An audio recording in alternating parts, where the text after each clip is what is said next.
학교 재단인 서울 동구학원이 학교의 비리를 제보한 교사를 파면한 데 대해 조희연 서울시 교육감이 특별 감사를 지시했습니다. 조희연 교육감은 부정을 시정하기는커녕 내부 고발자 보복에만 열중했다며 분노를 드러냈습니다. 오늘 나온 뉴스들 정리해 보도록 하겠습니다. 황준호 뉴스 취재팀장 나와 있습니다. 어서 오십시오. 예. 자, 학교 비리 제보한 교사 파면한 사건부터 알아보죠. 예, 지난 2012년이었습니다. 서울 동구 마케팅 고등학교의 안중훈이라는 선생님인데요. 교사는 이 학교 이사장과 행정실장의 금품수수 비리를 서울시 교육청에 제보했습니다. 그러자 서울시 교육청은 특별감사를 실시해서 재단과 동구여중 또 동구 마케팅 고등학교의 인사 회계 분야에서 총 17건의 비리를 적발했고 여기에 관련된 12명을 해임하거나 또는 급여 환수 같은 중징계 처리하라고 지시했습니다. 그 후에 학교 재단 측은 교내 업무 메신저 같은 것을 뒤지는 그런 방식을 통해서 내부 고발자 색출에 나섰고 이 안종훈 교사라는 사람을 고발자로 지목해서 지난 14일이었습니다. 파면을 결정했습니다. 파면이라는 것은 공무원이 받게 되는 처벌 중에서 가장 높은 단계인데요. 공무원 신분이 박탈되는 것은 물론이고 퇴직금의 절반밖에 받지 못하는 그런 불이익이 있습니다. 네. 그래서 조희연 서울시 교육감이 이 학교를 특별 감사하라 이렇게 지시를 했군요. 예, 사실 부당징계 논란이 일기 시작했을 때 이미 조희연 서울시 교육감이 동구학원 쪽에 교사 징계를 멈추라 이런 메시지를 보냈습니다. 그렇지만 재단이 파면을 강행하니까 조 교육감은 긴급 감사반을 편성해서 오는 21일부터 징계 사유와 절차의 적정성 이런 것들을 감사하라고 지시했습니다. 긴급 감사반은 자체감사위원과 시민감사관으로 구성되게 됩니다. 또 조희연 교육감은 자기 블로그에다가 이 학교는 그동안 문제가 됐던 회계 인사 부정을 시정하기는커녕 내부 고발자를 보복하는 데에만 열중하고 있다 이렇게 말하면서 이번 특별감사로 이 사학재단의 행위가 그동안 정당했는지를 분명히 밝히겠다고 분노를 드러냈습니다. 그리고 밀양 송천탑 반대 주민들이 경찰을 상대로 헌법소원을 냈어요? 예, 지난 6월 11일이었습니다. 한전과 경찰이 행정대집행이라는 이름으로 밀양 송전탑 건설을 반대하는 주민들을 강제 퇴거시켰던 사건 다들 기억하실 겁니다. 당시 강제 퇴거를 당했던 주민 69명 그리고 천주교 신부, 수녀, 대책위 관계자 이렇게 48명, 총 117명이 오늘 헌법재판소에다가 헌법소원을 청구했습니다. 당시 경찰이 폭력을 행사하고 인권을 유린하는 등 헌법상의 자유권을 침해했다는 이유였습니다. 이 헌법소원으로 행정대집행 당일 경찰이 공권력으로 주민들의 신체의 자유를 훼손하는 행위가 위헌이라는 것을 만약 확인을 받은 후에 그 확인을 가지고 경찰 책임자를 처벌하고 사죄를 받아내겠다고 말했습니다. 네. 자, 그리고 오늘 국방부 조사본부가 군 사이버사령부의 대선 개입 의혹 사건에 대해서 결과를 발표를 했습니다. 예. 정치 개입은 있었다라고 시인을 했더군요. 그렇습니다. 국방부 조사본부는 지난 대선 때 댓글 공작을 통해서 선거에 개입한 사실이 확인돼서 군 사이버사령부의 수뇌부를 포함해서 21명을 정치 개입 혐의로 입건하겠다고 밝혔습니다.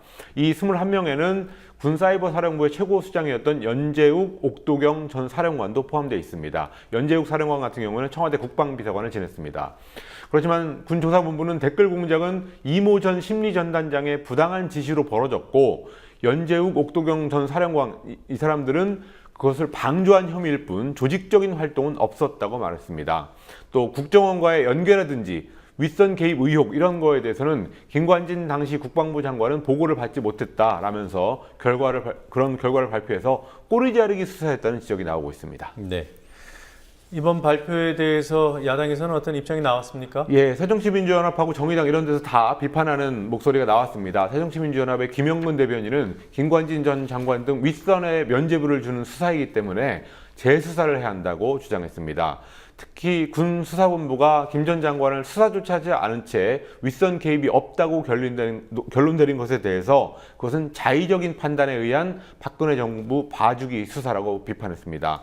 또 군 조사본부는 사이버 사령부가 정치에 개입했지만 이것은 사령관들의 직무 태만으로 벌어진 일이라는 해괴한 논리를 펴고 있다면서 원점에서 다시 수사하라고 입장을 밝혔습니다. 그리고 정의당에서도 이거는 술은 먹었지만 음주운전을 하지 않았다 이런 식의 수사 결과라고 비판했습니다.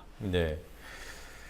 그리고 남경필 경기도지사 예. 그 아들 문제가 계속 있어요. 오늘 뭐 구속영장이 기각됐다는 소식도 있고요. 어떻게 된 겁니까? 그렇습니다. 오늘 구속영장이 기각됐고요. 또 오늘 군인권센터가 시민단체죠. 군인권센터가 수사 기록을 공개하면서 제기한 의혹을 제기했습니다.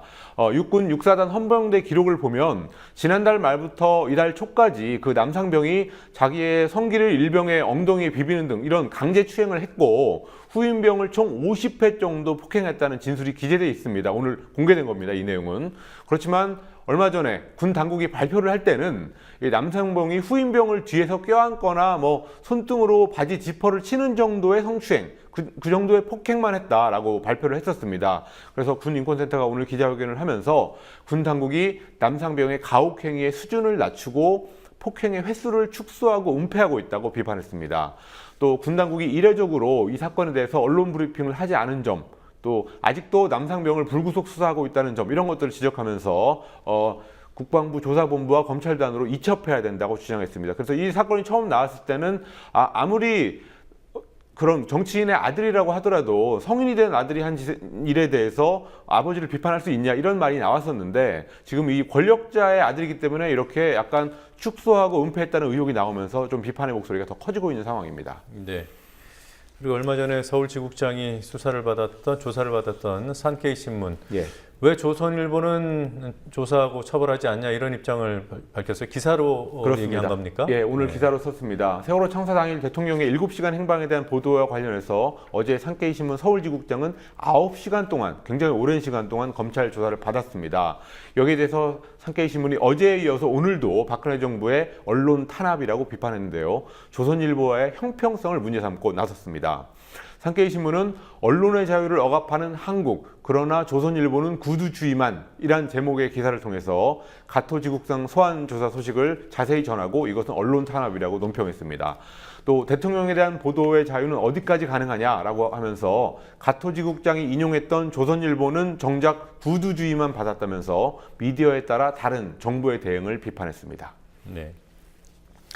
의료 민영화에 반대하는 국민들의 서명이 담긴 서명지를 청와대가 받기를 거부했군요. 예, 의료민영화 조직 범국민운동본부가 지금까지 의료민영화 반대한다라는 국민 200만 명의 서명을 받았습니다. 그래서 오늘 이 200만 명의 서명지를 80개의 박스에 담아서 청와대에 직접 전달하려고 했지만 청와대가 경찰을 동원해서 수령을 거부했습니다. 경찰은 청와대 실무진들이 집단적으로 이렇게 민원을 접수받은 선례가 없다라고 하면서 청와대 수령 거부 이유를 전했습니다. 오늘 이렇게 전달에는 실패했지만 범국민운동본부는 8월 말 노동자들의 3차 총파업을 시작으로 해서 의료 민영화를 백지화시키기 위해서 총력을 다하겠다고 밝혔습니다. 네. 자, 지방 정가 소식 한 가지, 이 소식은 좀 짚어봐야겠네요. 예. 서병수 부산시장이 선거법 위반 혐의로 수사를 받고 있지 않습니까? 예. 고발자가 오고돈 전 후보예요. 예. 둘이 화해했다는 보도가 있던데 어떤 내용입니까? 그렇습니다. 오거돈 전 해양수산부 장관 또 전 부산시장 후보죠. 서병수 시장에 대해서 허위사실 유포에 따른 공직선거법 위반 혐의로 검찰에 고발한 바 있습니다. 오거돈 전 장관이 세월호 애도 기간 중에 골프를 쳤다는 허위사실을 서병수 시장이 선거운동 과정에서 퍼뜨렸다는 이유였습니다. 그렇지만 그게 CCTV 확인 결과 완전히 허위사실이라는 게 분명했기 때문에 최근에 서 시장이 궁지에 좀 몰린 상황이었습니다. 경찰 조사도 받았고요. 그러면서 여러 차례 오거돈 전 장관을 만나서 사과하고 또 소송을 취하해달라고 부탁을 해왔는데 오늘 마침내 오거돈 전 장관이 서 시장을 봐주기로 결정했습니다.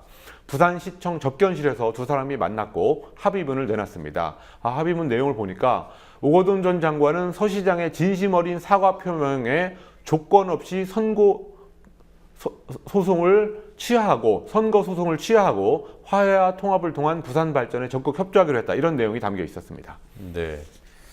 글쎄요. 이게 소송 당사자가 고발자는 오거돈 전 후보일지 몰라도 예. 만약에 이것 때문에 표심이 왜곡됐다면은 고발 주체는 유권자들 아니겠습니까? 그렇습니다. 그런 면도 있습니다. 네. 예. 어쨌든 이 흑색선전 피해자가 가해자에게 면죄부를 줬어요. 예, 사실 오거돈 전 장관도 얼마 전까지만 해도 이거는 끝까지 책임을 묻겠다 이런 공언을 수차례 해왔습니다. 그렇지만 결국 오늘 사과를 받아들였습니다. 양쪽은 오늘 합의를 위한 별도의 어떤 조건은 없었다 이런 면을 강조했습니다. 만약에 이 조건이 없었단 말이 사실이더라도 선거 때 흑색 선전을 하고 선거 후에 없던 일로 하는 이런 관행이 되풀이된다는 지적이 나오고 있습니다. 흑색 선전을 한 서 시장뿐만 아니라 사과를 받아들인 오거돈 전 장관도 그런 지적에서 자유롭지 못한 상황인 것 같습니다. 네, 오늘 여기까지 보도록 하겠습니다. 수고하셨습니다. 예.